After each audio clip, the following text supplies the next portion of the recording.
YCP అధినేత YS జగన్పై TDP జాతీయ ఉపాధ్యక్షుడు బుద్దా వెంకన్ననాథ్ తీవ్ర విమర్శలు చేశారు. మీడియా, పోలీసుల గురించి మాట్లాడే నైతిక అర్హత జగన్కు లేదన్నారు. టీడీపీ సోషల్ మీడియా ఎప్పుడు మహిళలను లక్ష్యంగా చేసుకుని పోస్టులు పెట్టలేదని స్పష్టం చేశారు. వైసీపీ సోషల్ మీడియాపై స్వయంగా షర్మిల, సునీత ఫిర్యాదు చేశారని ఆరోపించారు. జగన్తో విభేదించిన వారిపై వైసీపీ సోషల్ మీడియా దాడులు చేసిందని సంచలనంగా ఆరోపించారు. వైఎస్ కుటుంబ సభ్యులను కూడా వదలలేదని విమర్శించారు. 5 ఏళ్ల పాలనలో రూల్ ఆఫ్ లాను జగన్ పూర్తిగా పక్కన పెట్టారని ఫైర్ అయ్యారు. ప్రజల సమస్యలను పట్టించుకోకుండా తాడేపల్లి ప్యాలెస్కే పరిమితమయ్యారని ఆరోపించారు.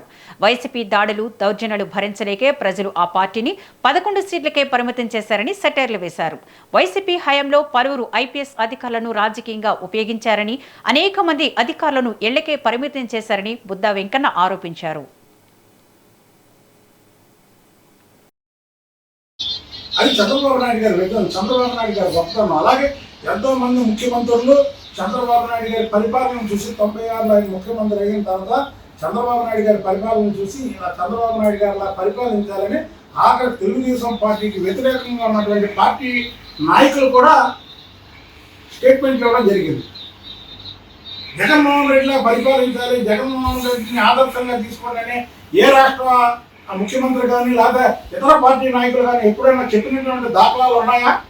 ఆయన మొన్న ఏదైతే ఎక్సల్ వేదికగా ఆయన చేసినవన్నీ కూడా ఏంటంటే ఆయన ఉన్నటువంటి 2014 నుంచి 19 వరకు ఆయన చేసిన అరాచకాలు, ఆయన చేసినటువంటి దోపిడీలు, ఆయన చేసినటువంటి పోలీస్ వ్యవస్థను ఉపయోగించుకొని వ్యాపారాలని, అలా గ్రానైట్లని కేవీ రావు గారు చెప్పాడు కదా కాకినాడ, దాని గురించి నన్ను బెదిరించి పోలీసులతో బెదిరించి తీసుకున్నారని.